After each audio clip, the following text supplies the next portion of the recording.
दोस्तों, हमारे चैनल दर्पण ज्ञान सागर में आप सभी का स्वागत है। मित्रों, एक बार माता पार्वती ने भगवान शिव से पूछा, प्रभु मैं ये जानना चाहती हूँ कि इस संसार में लड़ाई की मुख्य वजह क्या है।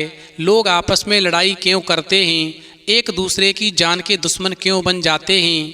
फिर भगवान शिव कहते हैं, पार्वती तुम्हारा प्रश्न बहुत ही महत्वपूर्ण और ज्ञानवर्धक है। इस संसार में लड़ाई केवल 3 चीज़ों के पीछे होती है। फिर माता पार्वती कहती हैं, प्रभु वो 3 चीज़ें कौन सी हैं, मुझे शीघ्र बताने की कृपा करें। फिर भगवान शिव कहते हैं, पार्वती मैं तुम्हें ये 3 चीज़ें बताने से पहले एक छोटी सी कहानी सुनाता हूँ, फिर तुम्हारी समझ में सब ठीक से आ जाएगा, इसलिए कहानी को पूरे मन से सुनना।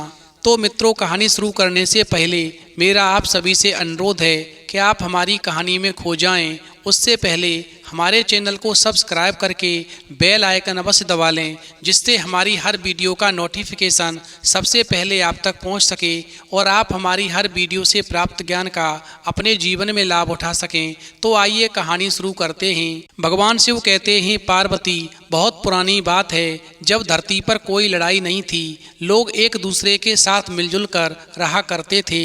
जब 2 लोगों की राय आपस में एक दूसरे से नहीं मिलती थी, तब वो आपस में मिलजुल कर ही उसको निपटा लिया करते थे। कोई किसी को कड़े शब्द नहीं बोलता था जिससे आपस में लड़ाई शुरू हो जाए। जब कभी किसी के पड़ोसी का खून बहता तो वह हमेशा किसी ना किसी दुर्घटना से ही बहता था, लड़ाई से नहीं। उस समय लोग भगवान की प्रार्थना करते कि वो उनको माफ़ कर दे। ऐसे समय में दुनिया में आदमी ज़्यादा थे और उनके मुकाबले में स्त्रियां बहुत कम थीं, इसलिए शादी लायक लड़कियों की सबकी शादी बहुत जल्दी ही हो जाती थी। वहीं एक जवान आदमी को तो केवल इस बात का इंतजार करना होता था कि फिर कब कोई दूसरी लड़की शादी लायक होगी ताकि वो उसके साथ में शादी कर सके। ऐसे समय में एक गांव में एक किसान अपनी पत्नी और बेटे के साथ रहता था।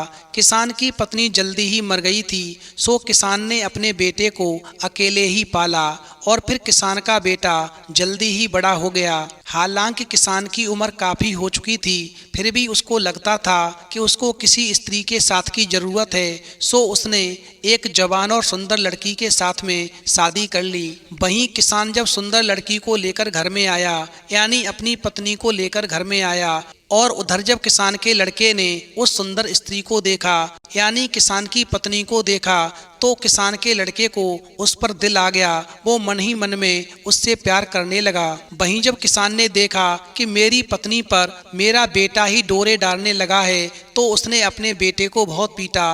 वहीं किसान का बेटा बोला, पिताजी मुझे भी एक पत्नी की ज़रूरत है, इसलिए मेरे लिए भी एक पत्नी ढूंढो। वहीं किसान ने अपने बेटे से कहा, नहीं, तुम्हारी शादी तभी होगी जब मैं ये देखूंगा कि तुम शादी के लिए तैयार हो। तो किसान का बेटा बोला, पर मैं तो तैयार हूँ, मेरी उम्र के मेरे सारे साथियों ने अपनी अपनी पत्नियां चुन ली हैं, मैं ही अकेला कुंवारा रह गया हूँ। वहीं बेटे की बात को सुनकर के किसान ने कहा, वो तो ठीक है कि तुम्हारे सभी साथियों की शादी हो गई, पर तुम्हारे सभी साथी अपने माता पिता के साथ नहीं रहते। तुम शादी तब करना जब तुम अपनी पत्नी की देखरेख कर सको।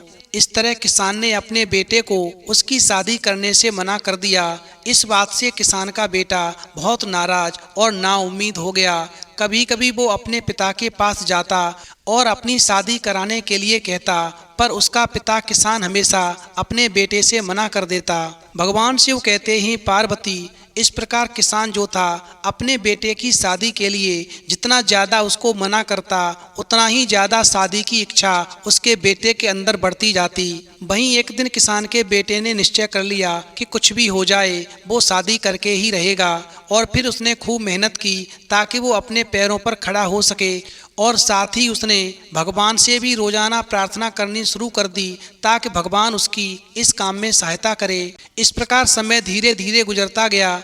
एक दिन किसान अपनी पत्नी को साथ लेकर के एक लंबी यात्रा पर निकल गया। उधर किसान का बेटा अकेला ही घर पर रह गया। वहीं बहुत मेहनत करने के बाद में एक रात किसान के लड़के ने भगवान से अपने लिए एक पत्नी देने की प्रार्थना की।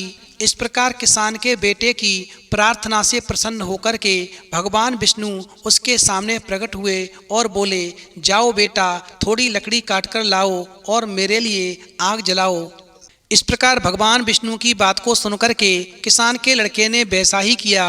वो जंगल से थोड़ी सी लकड़ी काटकर लाया और आग जलाई। वहीं किसान के लड़के ने भगवान विष्णु से बार बार पत्नी देने की प्रार्थना की ताकि वो रोजाना उसके पास घर आ सके और किसी को अपना कह सके, पत्नी का सुख भोग सके।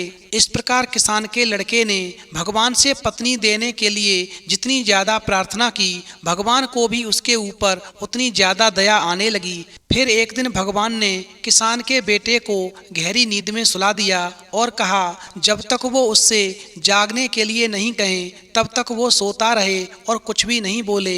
इस प्रकार भगवान विष्णु की बात को सुनकर के किसान का लड़का सो गया। उधर भगवान विष्णु ने एक आदमी के नाप का एक केले के पेड़ का तना लिया और उसको किसान के बेटे की बगल में लिटा दिया। फिर भगवान विष्णु ने किसान के बेटे और उस तने को एक कपड़े से ढक दिया और वहां से चले गए।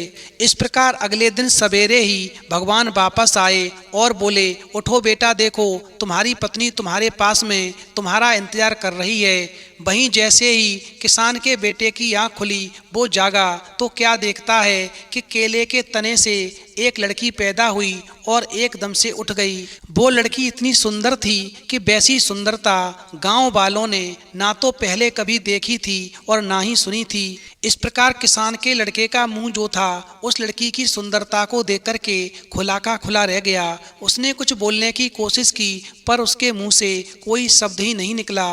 फिर भगवान विष्णु बोले, बेटा, ये तुम्हारी पत्नी है, तुमको हमेशा इसको सहारा देना चाहिए और अब इसकी रक्षा करनी चाहिए। वहीं किसान का बेटा बोला, प्रभु ऐसा ही होगा। हे मेरे भगवान, आपने मेरी प्रार्थना स्वीकार की, इसलिए आपका बहुत बहुत धन्यवाद। भगवान शिव कहते हैं, पार्वती, इस प्रकार किसान का बेटा उस सुंदर लड़की से शादी करने के बाद में उसको अपनी पत्नी बना करके अपने पिता किसान के घर वापस आया।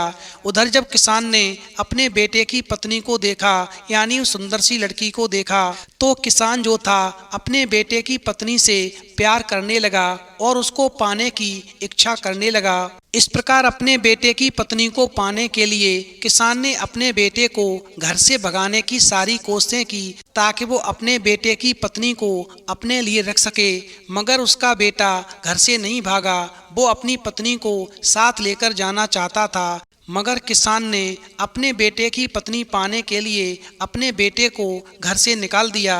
इस प्रकार जब किसान के बेटे ने देखा कि मेरा पिता तो मेरी ही पत्नी के पीछे पड़ गया है, फिर तो वो गुस्सा में लाल हो गया और चिल्लाकर बोला, अगर पिताजी तुमने मेरे और मेरी पत्नी के बीच में कुछ भी किया तो मैं तुमको मार दूंगा। इस प्रकार किसान जो था अपने बेटे की बात को सुनकर के गुस्से में लाल हो गया, क्योंकि किसान के बेटे ने इससे पहले कभी भी किसान से इस प्रकार का बर्ताव नहीं किया था। फिर तो बेटे की धमकी से गुस्सा होकर के किसान को मौका मिल गया और किसान ने अपने बेटे को अपने घर से बाहर निकाल दिया और कहा, यदि तू इस घर में दोबारा आया तो मैं तुझे मार दूंगा। ये घर मेरा है, इस घर में तू कभी नहीं आएगा। मैं तुझे अपने घर से बेदखल करता हूँ। इस प्रकार किसान ने अपने बेटे को अपने घर से बाहर निकाल दिया और उसकी पत्नी को अपने लिए रख लिया।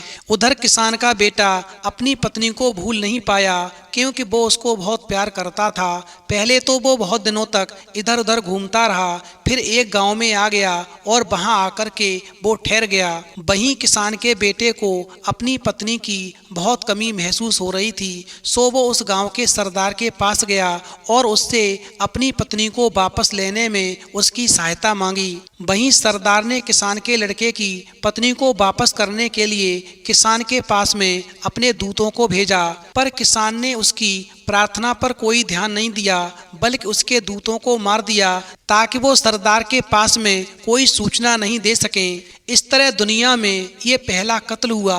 उधर जब सरदार के पास में उसके दूत नहीं पहुंचे तो वो खुद और ज्यादा दूतों को लेकर के किसान के पास गया। वहीं जब किसान ने उसे भी अपने बेटे की बहू देने से मना कर दिया तो सरदार वहां से उस बहू को जबरदस्ती ले गया और किसान से लड़ाई की घोषणा कर दी। इस प्रकार लड़ाई में सरदार ने किसान को हरा दिया और मार दिया। उधर जब सरदार ने किसान के लड़के की सुंदर बहू को देखा तो सरदार खुद भी किसान के बेटे की पत्नी से प्यार करने लगा, यानी उस सुंदरी के प्यार में पड़ गया। और फिर वो उस लड़की को अपनी पत्नी के पास ले गया और किसान के लड़के को ये धमकी देते हुए अपने गांव से निकाल दिया कि अगर वो यहाँ पर दोबारा दिखा तो उसे मार दिया जाएगा। वहीं किसान का लड़का जो था सरदार के डर के मारे उस गांव से भागकर दूसरे गांव चला गया और फिर वहां पर जाकर उसने अपनी सारी कहानी उस गांव के मुखिया को सुनाई और उससे प्रार्थना की कि वो उसकी पत्नी को सरदार से वापस दिलवाने में उसकी सहायता करे। इस प्रकार जब मुखिया सरदार के पास गया तो सरदार ने भी किसान के लड़के की बहू को देने से साफ साफ इनकार कर दिया। इससे उन दोनों में लड़ाई छिड़ गई और फिर मुखिया ने सरदार को हरा दिया और उसे मार दिया। वहीं किसान के लड़के की बहू को मुखिया अपने घर ले गया। इस प्रकार मुखिया भी किसान के लड़के की बहू की सुंदरता का दीवाना हो गया, सो वो उसको अपने लिए रखना चाहता था। इसलिए मुखिया ने भी किसान के लड़के को अपने गांव से बाहर निकाल दिया। इस प्रकार एक दिन मुखिया ने सोचा कि मैंने किसान के लड़के को मारा नहीं बल्कि केवल गांव से बाहर निकाला है। अगर इसने किसी दूसरे गांव में जाकर के वहां के दबंगों से मेरी शिकायत की तो फिर हो सकता है कि मैं मारा जाऊं।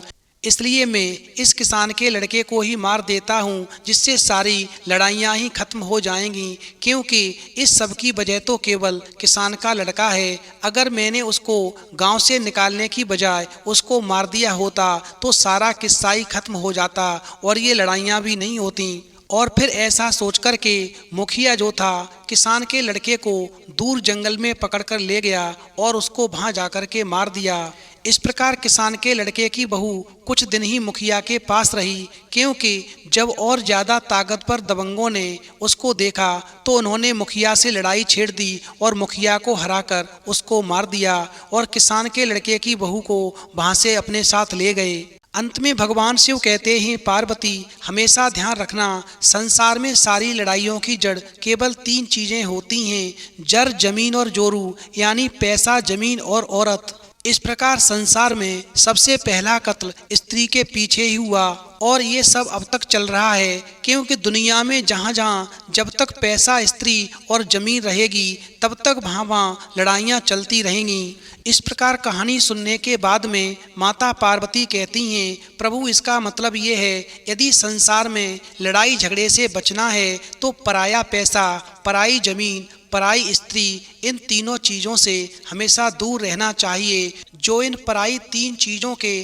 प्रति आकर्षित होता है, उसे पाने की कोशिश करता है, वो मारा जाता है। तो मित्रों, यदि संसार में सुख पाना है तो पराया पैसा, पराई जमीन, पराई स्त्री से हमेशा दूर रहना चाहिए। यदि आप ऐसा करेंगे तो जीवन में कभी दुख नहीं आएगा, लड़ाई झगड़े कभी नहीं होंगे। तो मित्रों, यदि आपको कहानी पसंद आई हो तो प्लीज़ आप हमारे चैनल को सब्सक्राइब करें और भगवान शिव और पार्वती के लिए एक लाइक करना बिल्कुल न भूलें।